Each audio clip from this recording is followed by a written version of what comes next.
আসসালামু আলাইকুম। ক্লাস 8 এর সুপ্রিয় শিক্ষার্থীবৃন্দ, আশা করছি তোমরা প্রত্যেকে ভীষণ ভালো আছো। লার্নিং উইথ এ প্রিয়ার আজকের আয়োজনে তোমাদের সবাইকে স্বাগত জানাচ্ছি। আমরা আজকে আলোচনা করছি তোমাদের ইউনিট 8 এর লেসন 2 এর পার্ট সি থেকে, এবং আমাদের পেজ নাম্বার হচ্ছে 101। এর আগের ভিডিওতে আমি এই লেসনের পার্ট বি পর্যন্ত আলোচনা করেছি এবং সেখানে আমরা নিউজ পেপার সম্পর্কে চমৎকার একটা টেক্সট পড়েছি। আর আজকের যে টাস্ক সেটা কমপ্লিট করার জন্য তোমাদেরকে সবার আগে এই টেক্সটটা খুব ভালোভাবে বুঝতে হবে।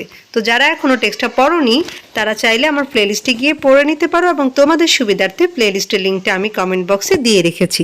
তো চলো আজকের আলোচনা শুরু করি। আমাদের পার্ট সি এর ইনস্ট্রাকশনে বলছে, read the text above again. above মানে হচ্ছে উপরে, again মানে হচ্ছে আবার, অর্থাৎ উপরের যে অনুচ্ছেদটা সেটা আবার পড়ো। and এবং fill in the flow chart. Flow চার্টের বাংলা আমরা প্রবাহ চিত্র বলতে পারি, এবং প্রবাহ চিত্রটি পূরণ করো উইথ রিলেভেন্ট ইনফরমেশন। রিলেভেন্ট মানে হচ্ছে প্রাসঙ্গিক, ইনফরমেশন মানে হচ্ছে তথ্য। তাহলে প্রাসঙ্গিক তথ্য দিয়ে এখানে যে ফ্লো চার্টটা দেওয়া আছে সেই ফ্লো চার্টটা আমাদেরকে ফিল আপ করতে হবে, এবং সেজন্য আমাদেরকে টেক্সটটা ভালোভাবে আবার পড়তে হবে। এরপর বলছে, why are these dates important? এই যে এখানে অনেকগুলা ডেট দেওয়া আছে, এগুলি কেন গুরুত্বপূর্ণ in the history of news papers, সংবাদপত্রের ইতিহাসে। অর্থাৎ এই যে নিচে দেওয়া যে আমরা তারিখগুলো দেখতে পাচ্ছি, এই তারিখগুলো সংবাদপত্র ইতিহাসের জন্য কেন গুরুত্বপূর্ণ। যেমন আমাদের প্রথমটাই বলছে যে বিফোর দ্য বার্থ অফ খ্রিস্ট, অর্থাৎ এই যে খ্রিস্টের জন্মের পূর্বে, যীশু খ্রিস্টের জন্মের পূর্বের যে সময়টা, এই সময়টা কেন নিউজ পেপারের জন্য ইম্পর্টেন্ট।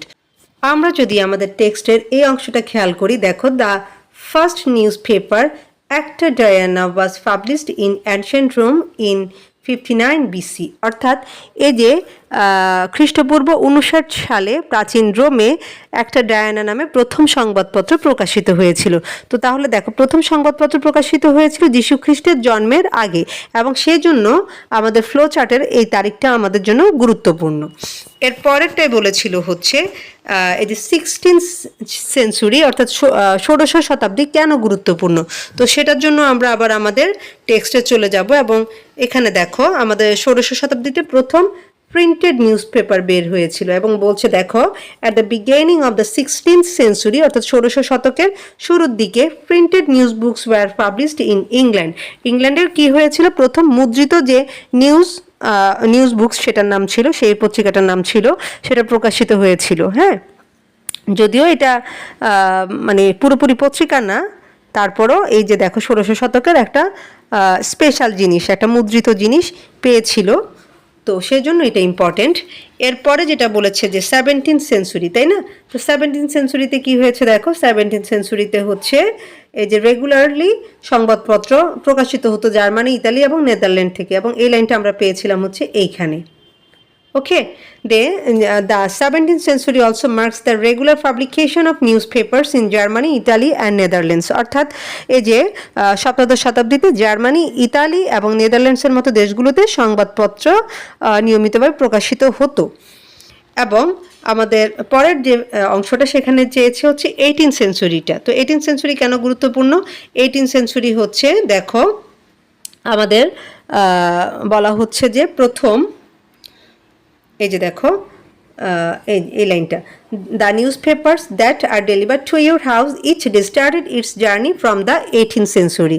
অর্থাৎ এই যে আমরা আমাদের বাড়িতে, বা এই যে যদি একদম বইয়ের মতো করে বলি, এরকম হয় যে প্রতিদিন আপনার ঘরে যে সংবাদপত্র যায় তার যাত্রা কিন্তু শুরু হয়েছিল অষ্টাদশ শতাব্দীতে শুরু হয়েছিল এরকম।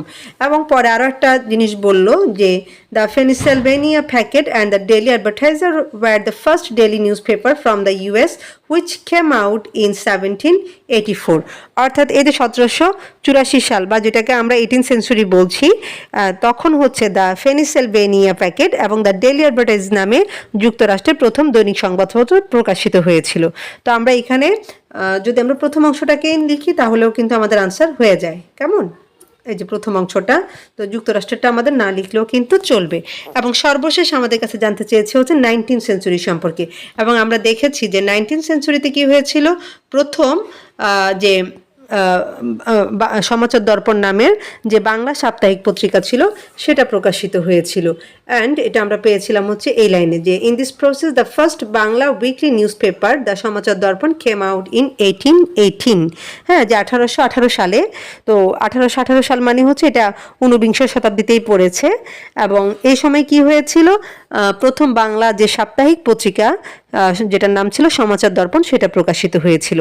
তো এই যে আমরা এতক্ষণ ধরে তথ্যগুলো দেখলাম, এই তথ্যগুলোর আলোকে আমরা ফ্লোচার্টটা কিভাবে সাজাতে পারি সেটা এবার তোমাদেরকে দেখিয়ে দিচ্ছি।